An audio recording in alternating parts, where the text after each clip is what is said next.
Episódio 25. Como Deus se revela no livro de Amós. Depois de Isaías e Miqueias, chegamos ao livro de Amós. Amós exerceu seu ministério durante um período de grande prosperidade econômica em Israel, mas também de profunda desigualdade e corrupção. Ele não era membro da elite religiosa, nem vinha de uma família de profetas. Era pastor e cultivador de sicômoros, chamado por Deus para anunciar sua palavra ao Reino do Norte. Sua mensagem começa com uma declaração poderosa: O Senhor rugirá de Sião. A imagem é forte. Deus não está distante dos acontecimentos humanos. Ele vê o que acontece entre os povos e entra em cena como juiz. Amós começa anunciando juízo contra várias nações ao redor de Israel: Damasco, Gaza, Tiro, Edom, Amon e Moabe. Essas nações haviam praticado violência, crueldade e injustiça. Deus não ignora aquilo que os homens fazem uns contra os outros. Aqui encontramos uma primeira grande revelação do livro. Deus é o Senhor de todas as nações. Israel não possui um Deus tribal limitado às suas fronteiras. O Senhor governa toda a terra. Os impérios podem possuir exércitos poderosos, reis e riquezas, mas todos permanecem debaixo da autoridade do Criador. Isso também significa que nenhuma nação está acima da justiça de Deus. O poder político não protege ninguém do julgamento divino. Amós denuncia crimes cometidos contra povos e pessoas vulneráveis, mostrando que Deus leva a sério a maneira como os seres humanos tratam uns aos outros. Essa mensagem é importante porque revela que a justiça de Deus não se limita à adoração religiosa. Deus se importa com a vida humana, com a violência, com a opressão e com a dignidade das pessoas. Mas existe algo surpreendente na estrutura da mensagem de Amós. Depois de anunciar juízo contra as nações vizinhas, o profeta começa a aproximar o alvo de sua mensagem. Judá será julgada. E então, finalmente, Israel será confrontado. O povo que provavelmente estava ouvindo Amós poderia concordar com a condenação das outras nações. Talvez pensasse: de fato, Deus deve julgar esses povos. Mas pouco a pouco, Amós conduz a mensagem até o próprio povo de Deus. E aqui encontramos uma verdade fundamental. Deus não aplica dois pesos e duas medidas. O fato de Israel pertencer à aliança não significa que possa viver em pecado sem consequências. Na verdade, sua responsabilidade é ainda maior porque recebeu a revelação de Deus. Israel conhecia a lei, conhecia a história do Êxodo, conhecia as alianças, conhecia os atos de Deus. Por isso, sua infidelidade não era simplesmente ignorância. Era rebelião contra aquele que havia escolhido e redimido o povo. Amós nos ajuda a compreender que a soberania de Deus e sua justiça caminham juntas. Deus governa as nações, mas também julga as nações. Ele não é indiferente ao mal. Ele vê o sofrimento. Ele vê a violência. Ele vê a corrupção. E no tempo determinado, chama cada pessoa e cada povo a prestar contas. Essa verdade também corrige uma falsa compreensão da eleição. Israel poderia imaginar que ser escolhido significava estar protegido de qualquer julgamento. Amós mostra exatamente o contrário. Privilégio espiritual também significa responsabilidade espiritual. Quanto maior a revelação recebida, maior a responsabilidade diante de Deus.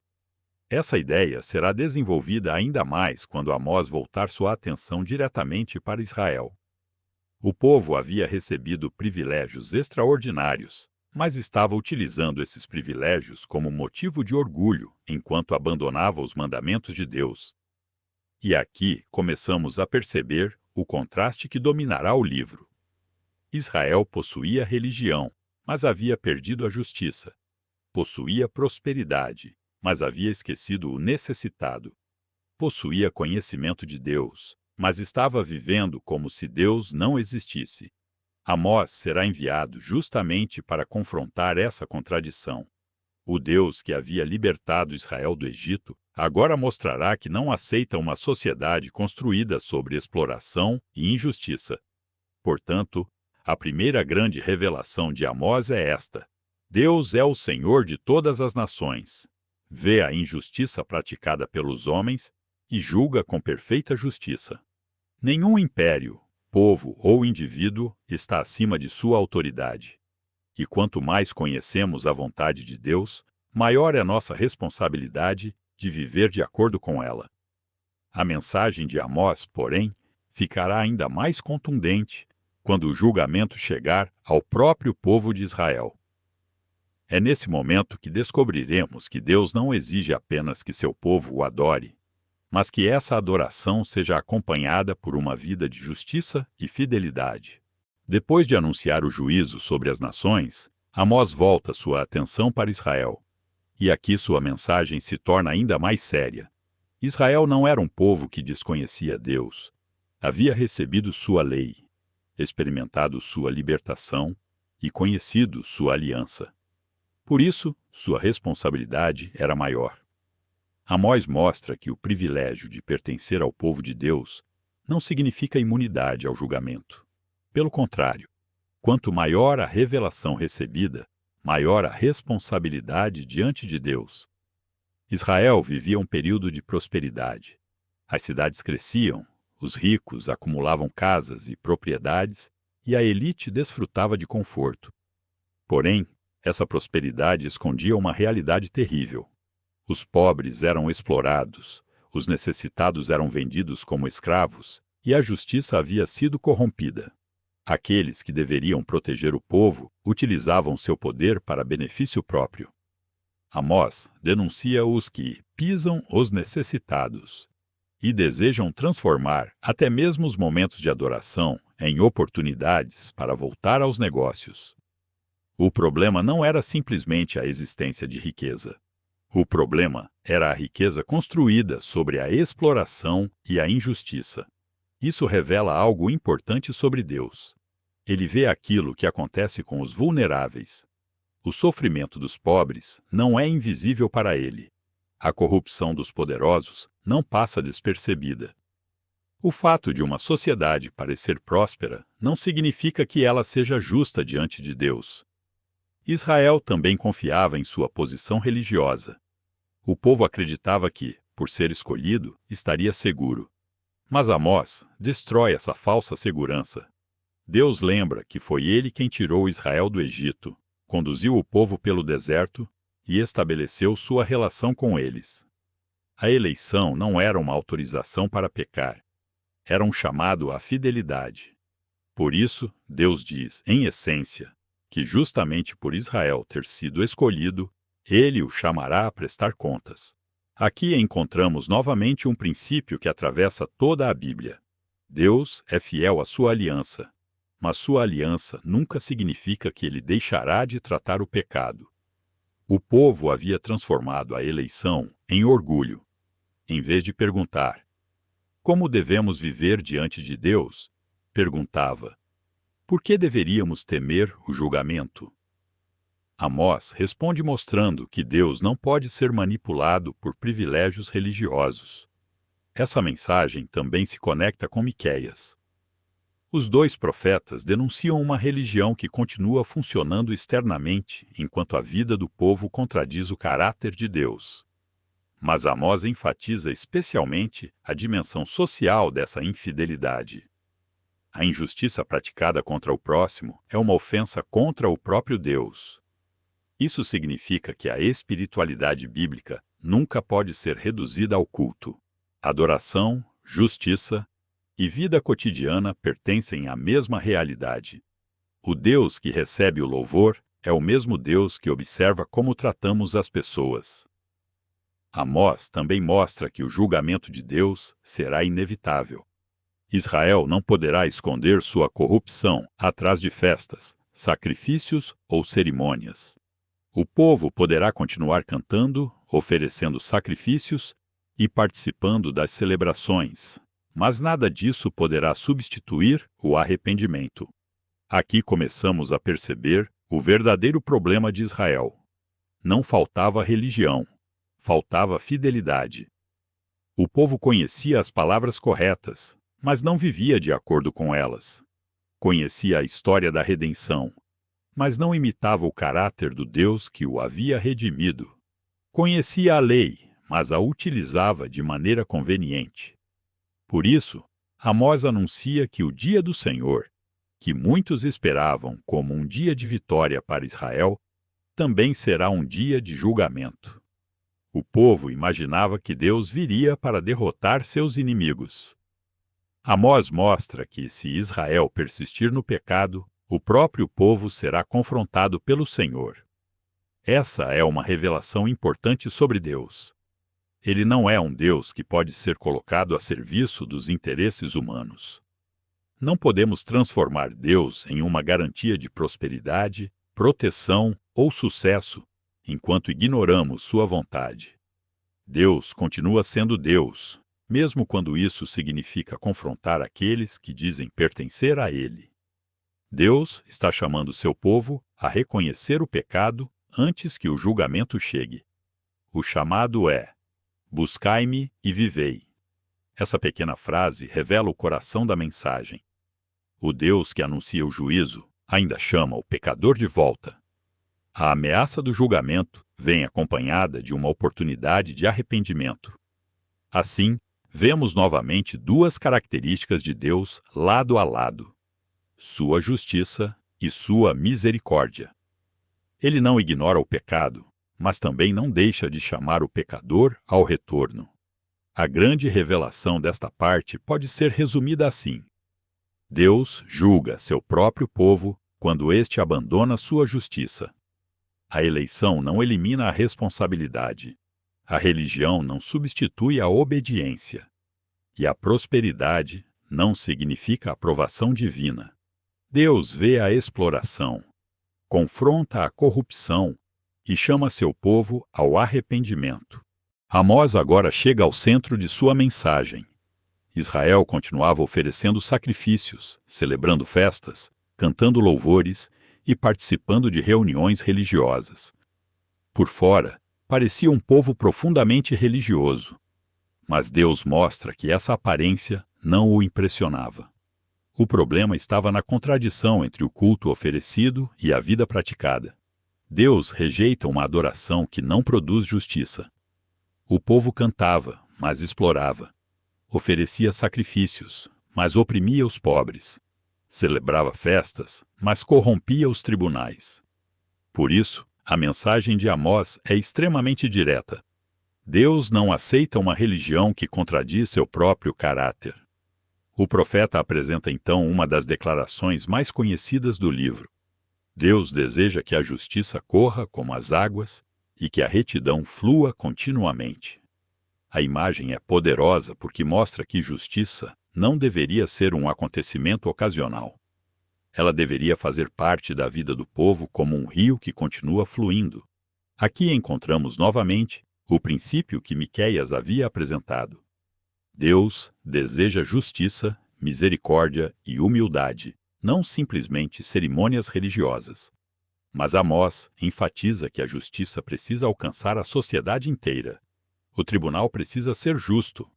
O comércio precisa ser honesto. Os ricos precisam tratar os pobres com dignidade. Os governantes precisam exercer seu poder corretamente. Os religiosos precisam falar a verdade. O povo precisa viver de acordo com a aliança. A adoração verdadeira não termina no templo. Ela continua na maneira como tratamos as pessoas. Essa revelação nos ajuda a compreender algo profundo sobre Deus. Seu caráter é a medida da verdadeira adoração. Se Deus é justo, seu povo deve buscar justiça. Se Deus é misericordioso, seu povo deve demonstrar misericórdia. Se Deus é fiel, seu povo deve viver em fidelidade. Não podemos separar o Deus que adoramos da maneira como vivemos. Por isso, Amós também denuncia aqueles que aguardavam o dia do Senhor, pensando que seria automaticamente um dia de vitória para Israel. O povo imaginava que Deus julgaria seus inimigos e exaltaria Israel. Mas Amós diz que esse dia também será trevas para aqueles que vivem em rebelião contra Deus. Isso é importante porque revela novamente a soberania de Deus. Ele não pertence a Israel, como se fosse uma divindade nacional que sempre protegerá o povo independentemente de sua conduta. Israel pertence a Deus. O Senhor não será manipulado pelos interesses do povo. O templo não poderá protegê-los. Os sacrifícios não poderão comprá-lo. As festas não poderão escondê-los. A eleição não poderá cancelar sua justiça. Deus continua sendo o juiz. Mas o mesmo Deus que rejeita o culto vazio continua chamando o povo a buscá-lo. Buscai-me e vivei. É uma das expressões que melhor resume a esperança presente no meio das advertências de Amós. Deus não deseja a morte do pecador como um fim em si mesmo. O anúncio do juízo é também um chamado ao arrependimento. Isso nos permite compreender melhor a relação entre justiça e misericórdia. A misericórdia de Deus não significa que ele ignore o pecado. E sua justiça não significa que ele tenha prazer na destruição. Ele confronta para chamar ao arrependimento. Entretanto, Israel não responde adequadamente a esse chamado. O povo continua confiando em sua prosperidade e em sua posição religiosa. Por isso, o julgamento se aproxima. Amós recebe uma série de visões que mostram a gravidade da situação. Ele vê gafanhotos, fogo, um prumo e outros sinais que representam o juízo de Deus. Em uma dessas visões, Deus apresenta um prumo, instrumento usado para verificar se uma construção está reta. A imagem é muito significativa. Deus está medindo seu povo de acordo com seu padrão de justiça. O problema não é que Israel tenha falhado em alcançar o padrão de outras nações. O problema é que não alcançou o padrão de Deus. E aqui está uma das grandes contribuições de Amós para nossa compreensão da revelação bíblica. Deus é o padrão absoluto de justiça.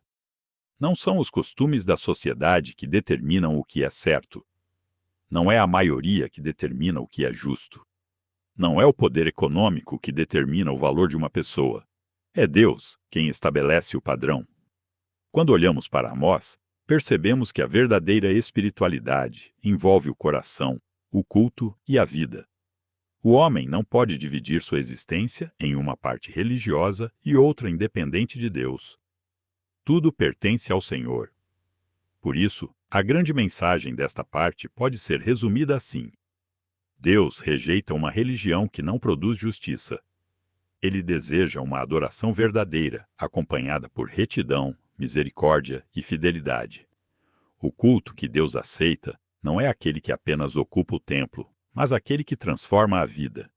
Mas Amós ainda não terminará com o julgamento. Depois de tantas denúncias, o livro abrirá uma janela de esperança. No final, Deus promete restaurar aquilo que havia sido destruído e levantar novamente a casa de Davi. É nessa promessa que veremos a última grande revelação de Amós. Depois de anunciar o juízo contra Israel, denunciar a religião vazia e chamar o povo ao arrependimento, Amós termina sua profecia com uma mensagem surpreendente de esperança.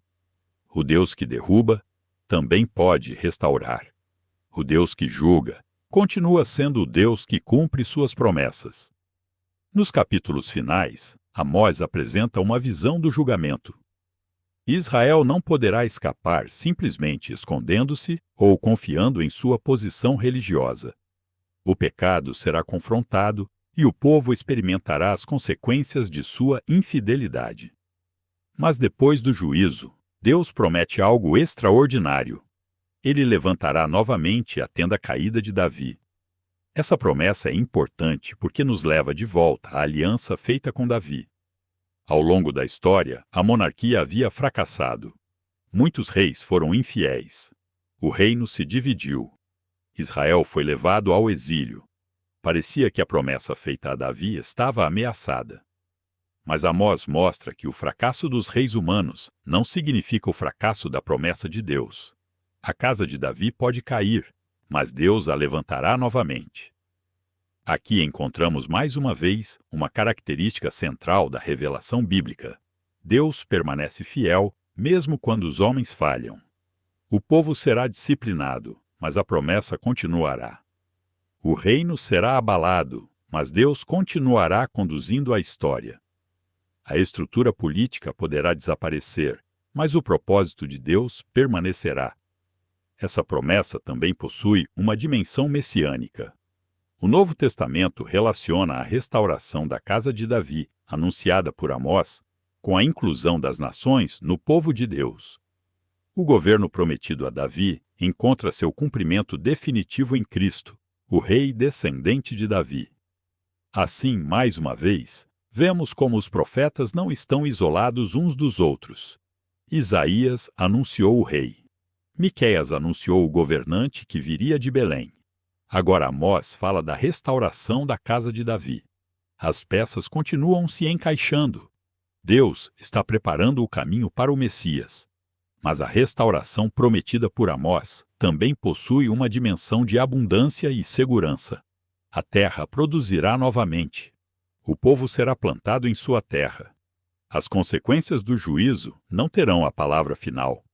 Isso não significa que Deus simplesmente apagará a história anterior. A restauração acontece depois do juízo e demonstra que Deus é capaz de transformar aquilo que parecia destruído.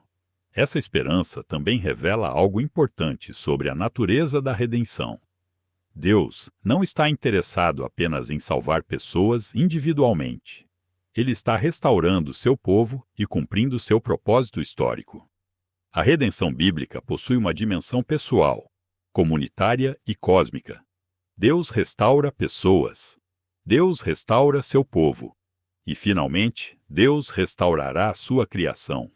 Amós nos ajuda a enxergar isso, porque sua mensagem começa com a corrupção da sociedade e termina com a promessa de restauração da comunidade. O Deus que viu a injustiça é o mesmo Deus que estabelecerá uma realidade onde seu povo poderá viver novamente em segurança. Mas existe uma lição ainda mais profunda. Amós não permite que a esperança seja usada para ignorar o pecado. A restauração vem depois do confronto. Deus não diz que a injustiça não importa. Pelo contrário, ele julga porque a injustiça importa. Isso nos ajuda a compreender o equilíbrio da revelação bíblica. Deus é misericordioso, mas não é indiferente. Deus é justo, mas não é cruel. Deus disciplina, mas não abandona. Deus julga, mas também restaura. E esse equilíbrio encontra seu ponto máximo em Cristo. Jesus é o descendente de Davi. Ele é o Rei prometido. Ele anuncia o reino de Deus. E, através dele, pessoas de todas as nações são reunidas para pertencer ao povo de Deus. Assim, a esperança de Amós ultrapassa seu contexto histórico. A promessa da casa de Davi encontra seu cumprimento em Cristo e alcança as nações. Ao terminar o livro, podemos reunir as principais revelações sobre Deus. Deus é soberano, governa Israel e todas as nações. Deus é justo, julga a opressão, a corrupção e a idolatria. Deus é santo, não aceita uma religião que contradiz seu caráter. Deus é misericordioso, chama o pecador ao arrependimento. Deus é fiel, mantém sua aliança apesar da infidelidade humana. Deus é redentor, restaura aquilo que foi destruído e conduz sua história para o cumprimento de suas promessas. A grande mensagem de Amós pode ser resumida assim: o Deus que governa todas as nações vê a injustiça, julga seu próprio povo, rejeita uma religião vazia e chama ao arrependimento, mas em sua fidelidade preserva a promessa de Davi e conduz a história até o rei que restaurará seu povo. Amós nos ensina que não podemos separar fé de vida. Não podemos adorar a Deus corretamente enquanto desprezamos sua justiça. A verdadeira adoração precisa produzir uma vida coerente com o caráter de Deus. E, ao mesmo tempo, aprendemos que nossa esperança não está na perfeição humana. Israel falhou. Seus reis falharam. Seus líderes falharam. mas Deus permaneceu fiel. O homem falha, Deus permanece.